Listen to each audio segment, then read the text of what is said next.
Thank you, Lord. Tinatas ko po ang gawain ito. Dalahin po namin, Ama, na ikaw po ang magbukas ng aming puso at isipan. We thank you, Father, because every day, Lord, you have provided us with your word. And I pray, O God, ilagay mo sa puso namin yung mga bagay na nais mo, Panginoon, na matandaan namin at yung mga bagay na dapat namin sundin.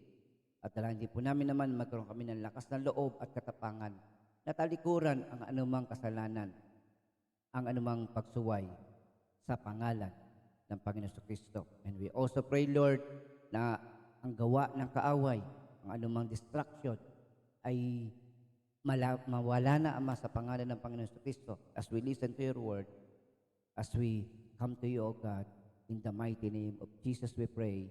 Amen and amen. Hallelujah. Palakpakan po natin ang Diyos na buhay. Magandang umaga po sa bawat isa. Salamat po sa Panginoon. Sama-sama na naman tayo na nakikinig ng kanyang salita. Hallelujah. Praise God. Glory to God. Sa oras na to, hallelujah, nagpapasalamat tayo. Yung ating pinag-pray na si Jason ay nakalabas na sa hospital at nakakatuwang panoorin yung video niya na wala na siyang mga tubo, wala na siyang dextrose, no? Napakabata pa niya. But sabi nga, it only shows that God is good, God is great. Kaya nga po mga kapatid, yung ating family prayer list, wag niyo pong hayaan na ako lang ang manalangin. Gusto niya ipanalangin kayo ng gawain ito. Subukan din natin ipanalangin ang isa't isa. Why? Because when we pray, God is moving in our life. Paano ibig sabihin? Pag nananalangin ka, nananalangin na hindi ikaw, kundi ang Holy Spirit. So when you pray, you allow God to move in your life. When you read the Bible and experience its meaning na na-enjoy mo, lumakas ka, it only means one thing, na ang Panginoon is very active sa inyo. Pero when you close the Bible, parang sinarado mo rin ang pinto mo sa Panginoon. Okay? So hawak natin yung susi. Susi kung tatanggapin natin ang pagpapala o pipiliin natin ang araw na ito na wala ang Diyos. Okay? So praise God. Tuloy natin ang ating pag-aaral. Glory to God.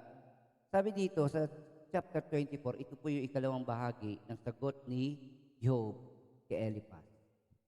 We are in the round 3, the last round ng kanilang debate. Okay? So, Job 24. Ang sabi dito, God allows the oppression of the wicked. Naniniwala si Job na pinapayagan ng Diyos ang masasama na gawin ang kanilang gusto. Okay? So, the biggest question is this. Sabi nga, ang kasinungalingan ng mundong ito, lumalakas ng masama, nagiging makapangyarihan ng masama, mahirap igupo ang masama. Ang katotohanan, mga kapatid, hallelujah, ang Diyos pa rin ang may kapangyarihan. God is in control. Huwag kayo maniwala sa mga pelikula, sa palabas sa TV, na sinabi na lumalakas ang kadiliman. No. Amen. Okay? The biggest problem kasi, mga kapatid, sa mga balita, hindi binabalita ang good news. Ang binabalita ay bad news. Sa mga maraming magaganda nangyayari sa buong mundo, ang pinipili nila ay yung mga bagay na magpapahina ng loob ng tao. Yang nasa isip natin that the devil is in his strongest season. No, amen. Satan has no power. He has no authority. God is still in control. God is still in His throne. No?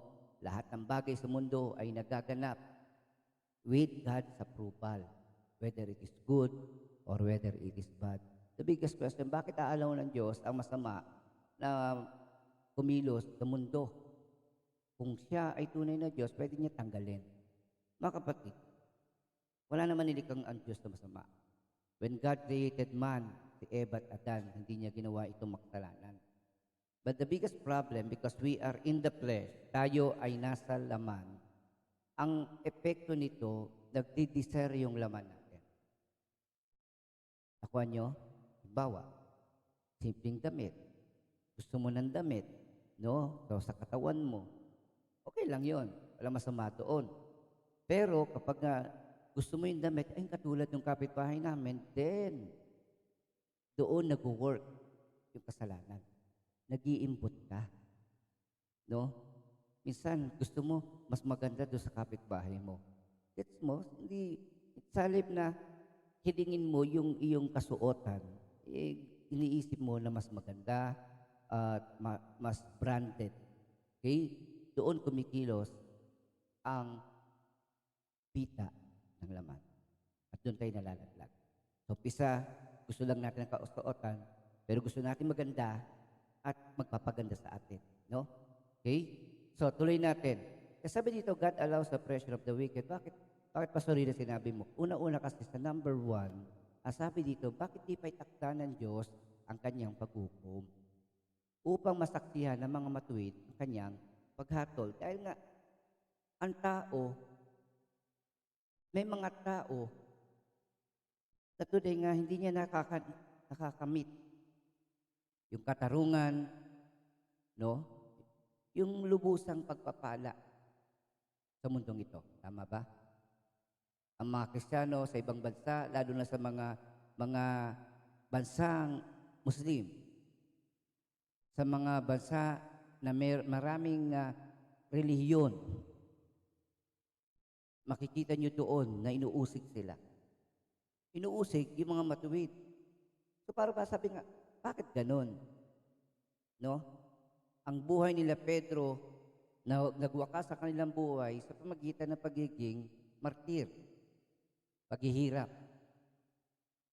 So, kung ang Diyos ay makatarungan, ang sabi dito, ba't di pa niya itakda ang kanyang paghukom upang masaksihan ng mga matuwid ang kanyang paghatol? Na bago ipikit ang mata ng sino mang matuwid, maranasan niya ang katarungan ng Diyos. But the biggest question is this, sa mundong ito, itong mundo na kinahumalingan ng tao, itong mundo na ito na may pandemya, itong mundo na ito na may digmaan, itong mundo na ito na may kahirapan, itong mundong ito may kasaganaan, itong mundo na ito na may kapaitan, bitterness.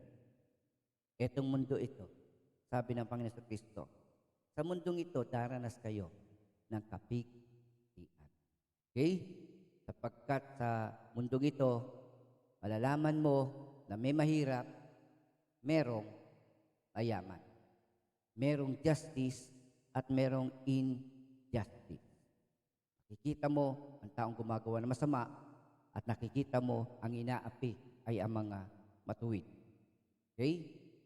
Pero sabi nga natin, sabi ng Panginoon, huwag kayong mag-alala kayo sapagkat unang-una binigyan niya ang kanyang kapayapaan ang iniiwan niya sa atin.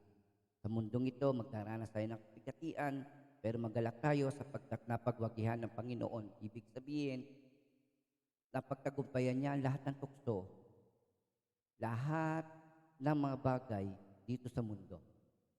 Pero kaya tayo dumaranas sa kapigatian kasi nandito tayo sa mundong ito. At sa mundong ito, ang naging ibabaw sa tao ay ang kanilang pagnanasa o yung kanilang pita ng laman. Amen? So, yun ang nangyayari. Kaya ang mga anak ng Diyos, pag tinanggap mo ang Panginoon, automatic, hindi na ikaw ang masusunod. Ang masusunod ay ang Espiritu. At yun ay ang pagsunod sa kalooban ng Diyos. Kaya ngayon, sabi nga natin, you will never experience God, you will never reach heaven unless you die. Tama ba?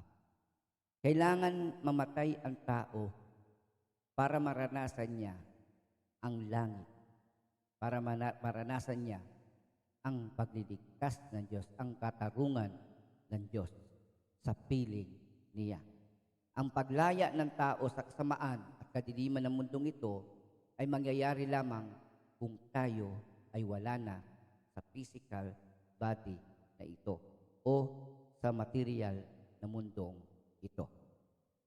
Yun ang katotohanan. Kaya sabi nga natin, hindi ka makararating sa langit kung ikaw ay buhay pa sa laman. Kaya sabi ng banal na kasulatan, sabi ni Pablo, flesh and blood cannot inherit the kingdom of God. Sa langit, walang laman, walang dugo.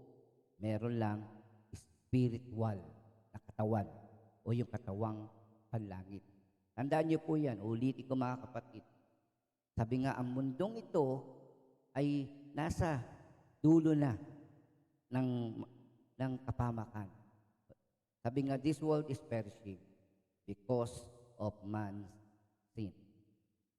Ang mundong ito, tinatanggap lang niya ang bunga ng kasalanan ng tao.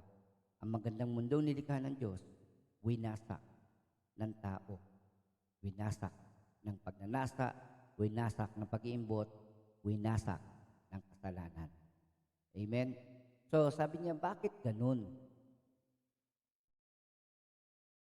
So, sabi nga natin, walang idea si Job sa bagay na yan, na ang pagkakaintindi niya ay namatay ang taong mahirap.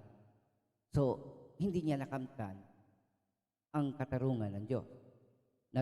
Ang isang inaapi ay namatay, ninakawan ng lupa, ninakawan ng kayamanan, ninakawan ng nararapat sa kanya. So, ang mga taong ito ay nawala sa mundo nang hindi naranasan ang tagumpay. But the truth is, death only shows that, sabi nga, merong buhay na walang hanggan.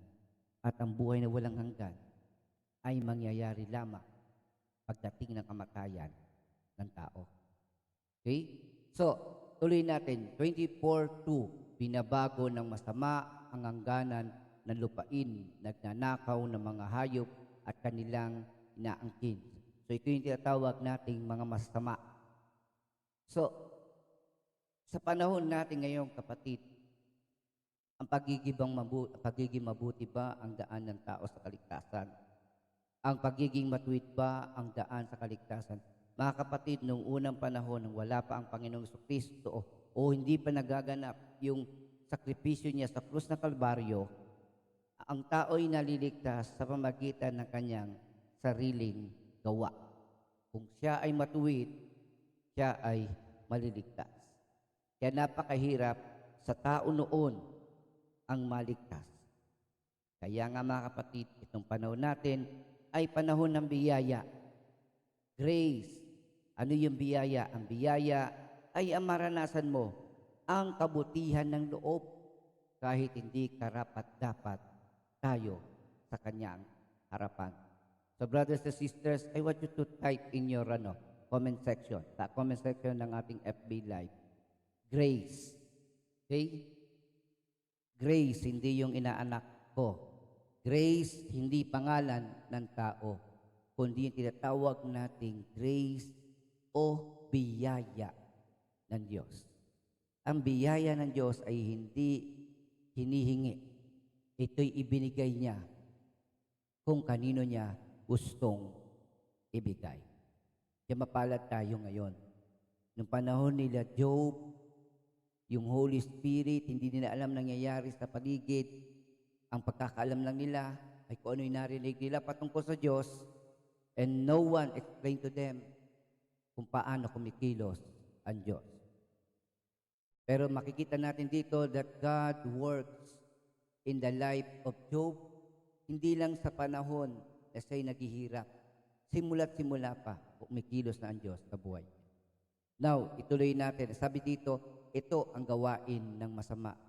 Itong nakikita, mababasa natin, ay hindi lumang balita.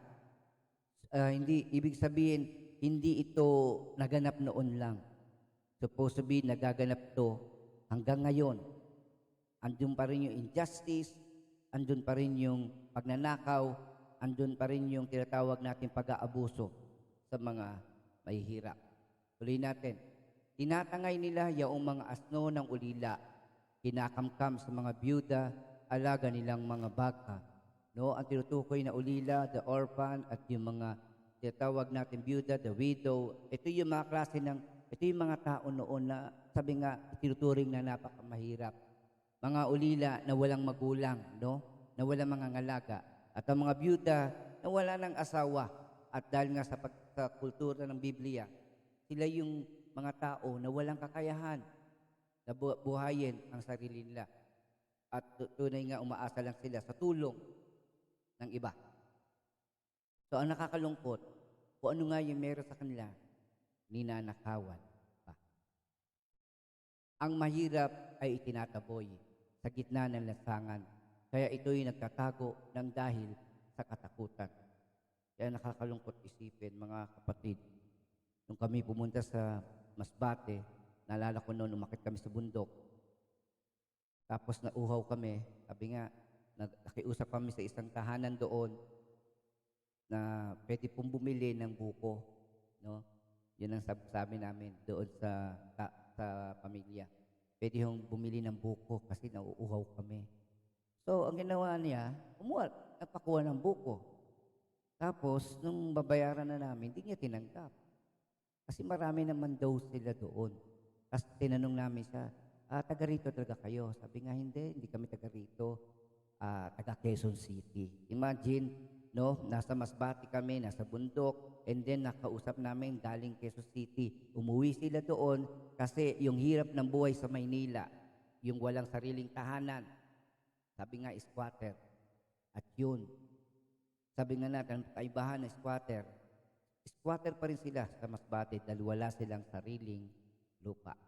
Nandun sila sa lugar na kung saan malayo sa bayan, katulad ng bundok. Nakuha nyo? Ganyan na nangyayari sa taong, sabi nga natin, na sa mundong ito. Inaagawan na, kaya tuloy napupunta siya sa mga lugar na malayo, di mo kaakalain na may mga tao pa doon. Ang mahirap ay natulad sa mga asnong ilap na ang inahalughog ay yaong mga gubat sa paghanap ng pagkain ng kanilang mga anak. Nabubuhay tuloy sila sa ani ng bukid na di kanila. Tirang ubas ng masama ang kanilang kinukuha. So napapansin nyo that people, yung pagpupursige niya mabuhay, yung hirap ng buhay. Pag pumapasok tayo sa mall, sa MOA, maging sa SM, nai-enjoy natin yung ganda ng paligid, na-enjoy natin yung lamig at yung mga nakikita natin mga produkto o yung mga bagay na maganda sa paningin. Pero bago naging SM mall yan o MOA, may mga tao na nagtrabaho dyan. May mga tao, may mga karpintero, mason, na nagpakahirap para dyan. May mga time nga na nagbuwis pa ng buhay, maitayo lamang ang bagay na yan. Nakakalungkot nga lang na hindi mo pwedeng gamitin sa loob ng SM Mall na sasabihin mo, isa ako sa gumawa ng mall na ito. No? At dahil ako isa sa gumawa, ilibre niyo ako o bigyan niyo ako ng discount sa gusto kong bilhin. Hindi ganon. Kakalungkot, pero totoo po yan. Na mga taong ito, na sa kabila na sila yung ginamit para maitayo yun, no? Binayaran, naghirap, nagpagal, pero hindi nila ma-enjoy yung bagay na yung bunga ng kanilang paghihirap. At sabi nga, deprived pa sila. That is the injustice of this world. Nagtanim, naghirap, nangalaga, nalupain, pagkatapos ang kukuha ay mga taong hindi naghirap. That is injustice. Para bang mga katulad ng mga tao sa pabrika na nagtatrabaho, sila ang nahirapan, sila ang napagod, sila ang halos hindi na nakapagpahinga. Tapos, sabi nga natin, pagkatapos noon, yung kanilang hirap ay hindi pa natapatan ng tamang pasahod. So, nakikita nyo dito, yung kalintulad na nangyari sa Job. Okay? Nabubuhay tuloy sila sa ani ng bukid na di kanila. Tirang ubas ng masama ang kanilang kinukuha. Naalala ko minsan nung magtrabaho si Sister Tess sa isang tindahan o isang butik. malaki nung amo na dahil sila ay mga inchik at sila lang ang may karapatan na magdamit ng mga damit na binibenta nila na mamahalin. So yun ang parang pinangangalandakan nila sa mga sales lady. Kaya nga nung malaman ko yung bagay na yon, ay hindi ko na pinabalik sa church. At ngayon, napanood nyo sa balita, yung isang manggagawa na sinuweldohan ng barya. No? Pangiinsulto yun, sasabihin nagkamali. Sabi, ano nagkamali? Hindi na lang magsabi ng totoo. Kaya yun, kahit paano, nakatanggap sila ng katarungan sa pamagitan ng lungsod ng Valenzuela. No? So, kapag may matuwid na leadership, mayor, governor, presidente, asahan mo, kasama na dyan ang justice of God. But still, marami pa rin na masama. Okay? Tuloy natin. Ang katawan nilang yayat ay walang balot. Kahit gabi ay malamig, wala man lang silang saplot.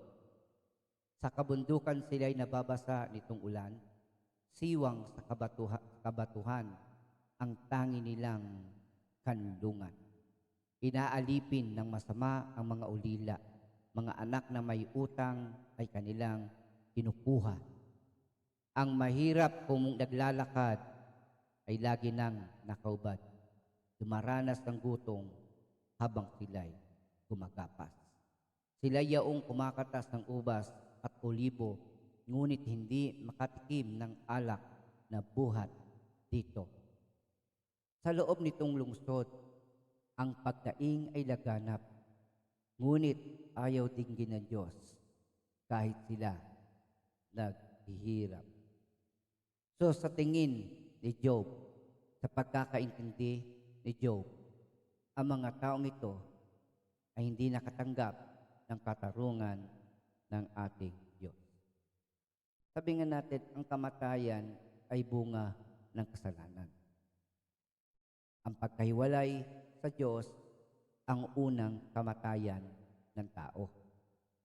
Ang pisikal na katawan, kapag namatay, ito ang ikalawang bunga ng kamatayan ng tao. Okay? Kaya sabi nga natin, kaya ang katawan natin ay nabubulok, tumatanda, nasisira, nakakasakit.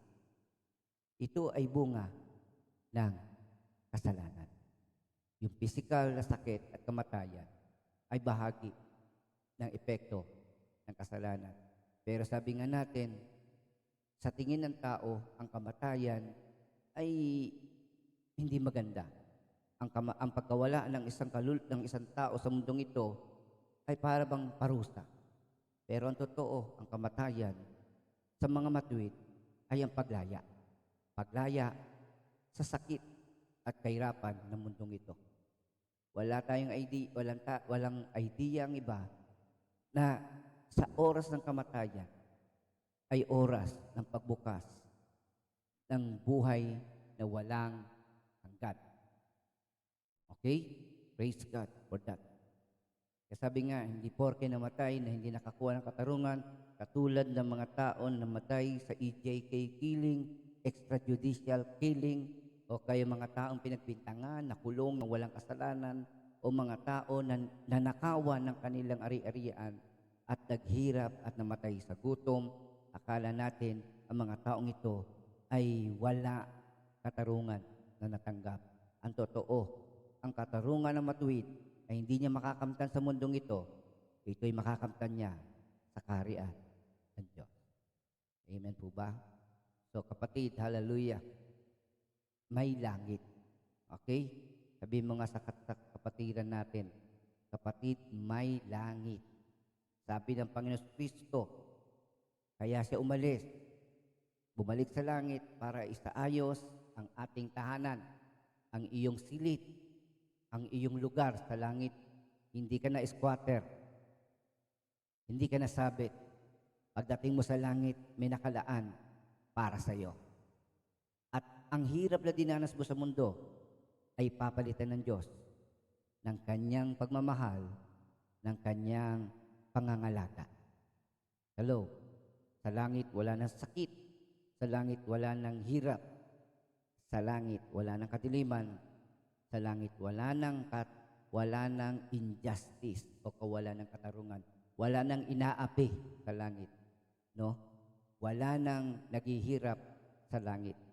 Sapagkat ang langit ay ang katuparan ng kabutihan at katapatan at pagliligtas ng ating Diyos na buhay. Amen. Palakpakan natin ang ating Diyos na buhay. Hallelujah. Grabe, no? Kaya maraming nanghihinayang, namatay, nawala sa mundo, kinuha ni Lord. Bakit naman ng aga-aga, kinukuha ni Lord ng mababait? Yung masama ay nagtatagal sa mundo. Kapatid, both good and bad, they both die. Namamatay sila. Okay? So, sabi nga natin, tandaan niyo mga kapatid, sa tingin natin, ang masama ay nandito sa mundo. Siyempre naman, paano naman di mangyayari yun? Dahil unang-una, dito sa mundong ito, ihahatid ng Diyos ang kanyang paghahatol. Dito niya ibibigay ang kaparusahan sa mga taong ayaw tumanggap sa kanya. Ang ikalawang pinunto ni Job dito is this: God gives security to the wicked. Ang tingin niya, pinapayagan niya ang masama. As if iniingatan niya. Yun ang pagkakaintindi ni Job. Sabi dito, may mga taong nagtatakwil sa liwanag. Di nila ito manuwaan, ni ayaw ritong tumantad. Kapag madaling araw na, naglalakad ang papatay, at ang mahirap ang kanyang pinapaslang. Pagka naman gumabi na, siya ay nagnanakaw. So yung masama pa rin. Ang nangangalo niya ay naghihintay na dumilim at pilit na nagtatago upang walang makapansin. Kung gabi naman, sumasalakay ang mga magnanakaw at sila ay nagtatago pagsikat na yaong araw. Pagkat sa liwanag, sila'y pawang natatakot. Ngunit pag madilim na'y panatag na yaong loob. Sinasabi mo, ang masamay parang yakit sa ibabaw ng tubig. Sinumpa ang kanilang puok na narito sa daigdig. Sa ubasan nila'y niwalang mangahas, lumapit. Kung paanong ang yelo ay nawawala pag mainit, gayon din na masama nawawala sa daigdig. So ito yung tinatawag ni Job na justice ng Panginoon. Okay? So ibig sabihin, wala na makakakita sa taong masasama. Maging sa kabilang buhay, wala na makakaalala sa kanila. Pero ang katotohanan kung paanong sa isang matuwid, sa isang anak ng Diyos, ang pagpasok sa langit ay pagpasok sa kalwalatian ng Diyos. Samantalang ang kamatayan ng masama ay pagpasok niya sa walang hanggang kaparusahan sa dagat-dagatang apoy ng impyerno. Sabi nga ni Brother Gary B., ito ang tanong na nagbigay sa kanya ng dahilan para tanggapin si Kristo. Nang siya hindi pa mananampalataya, tinanong siya, sa araw na ito, kung kukunin ng Diyos ang buhay mo, saan ka mapupunta? Sa langit o sa impyerno? Tanungin nga natin ang bawat isa. Ngayon, kapatid, kung kukunin ni Lord ang buhay natin ngayon, saan tayo pupunta? Sa langit o sa impyerno? Sagutin niyo po na may pananalig. Sagutin niyo ng may katapatan. No? Sapagkat tapat ang Diyos sa kanyang pangako. Hindi sugal. Hindi bahala na, mga kapatid. I-post niyo po sa inyong comment, sa ating comment section. Saan tayo patungo? Kung may Kristo, tayo ay sa langit. At kung ayaw natin kay Kristo at ayaw natin sa kanyang salita, absent ka ngayon. Ako.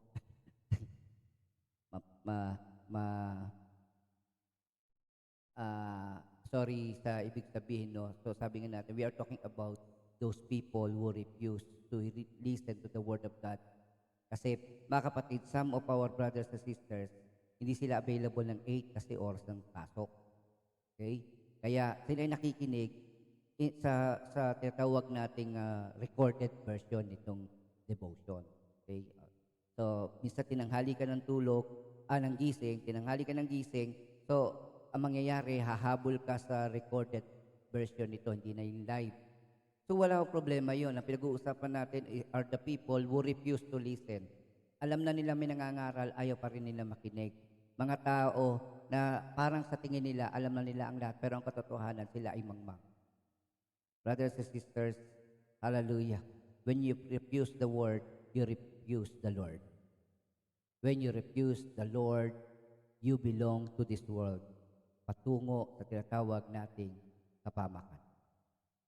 So, mga kapatid, hallelujah. Kaya ano ba sagot natin? Okay, so ilan na sumagot? Isa pa lang? So, isa pa lang ba yung sumagot? Hallelujah. Saan tayo papunta? No? Sa langit, wala na squatter. Sa langit, wala nang sabit. No, ano yung sabit? Yung nakiangkas lang para makapasok sa langit. Do, bawal ang sabit sa langit. Pero pagdating mo sa langit, mga kapatid, ikaw ay welcome doon at meron kang lugar doon. Meron ka sariling kwarto at tunay nga meron kang bagong buhay na tunay nga walang sakit, walang kadiliman, wala nang tinatawag nating mga problema. Yun ay sa langit. Amen. Hallelujah. Palakpakan natin ang Panginoon sa mga anak ng Diyos sa tagalangit. Hallelujah. Bakit naman ang yabang ninyo na sinasabi nyo na tagalangit kayo? Kapatid, nasasabi natin na tayo ligtas dahil yan ang pangako ng Diyos. At sa sino mang tumanggap kay Kristo ay merong buhay na walang hanggan sa piling ng Diyos. Siya ay, sabi dito tuloy natin, 20, siya ay nalilimot kahit ng ina niyang nagsilang. Alaala sa kanya ay napaparam ng lubusan. Patungkol pa rin ito sa masama. Mangyari, ang babaeng walang anak ay kanyang hinamak. Masama ang pakitungo niya sa biyudang walang anak. Winawasak nitong Diyos ang buhay ng malalakas. Kapag siya ay kumilos, ang masamay nagwawakas. Amen for that. Sila'y tinutulungan niya sa panatag inilalagay.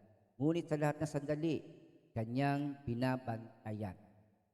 So kapatid, may kasabihan tayo, ang masamang tao ay katulad ng masamang damo. Matagal daw ang buhay.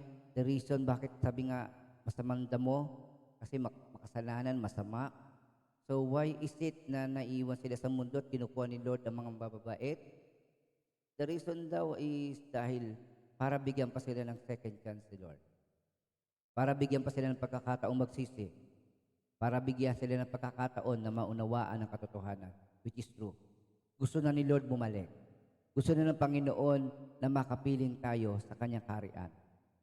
Pero hindi pa nagaganap ang kalooban ng Diyos na bumalik sa mundong ito sapagkat nais niyang lahat ay makarinig ng kanyang mabuting balita. Nais niyang lahat ay magkaroon ng pagkakataon na piliin ang kaligtasan na kanyang binibigay sa lahat ng nananalig sa kanya. Kaya ang masama, sa kabila na gumagawa ng masama at akala nila'y walang nanonood sa Diyos at walang magpaparusa sa kanila, ang totoo, hindi nawawala ang paningin ng Diyos sa kanila at nakahanda na ang kaparusahan kung hindi nila tatanggapin ang kaligtasan ng Diyos.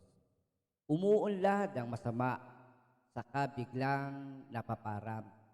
Natutuyuring kagaya ng bulaklak ng halaman, parang bungkos ng pananim na binunot sa taniman.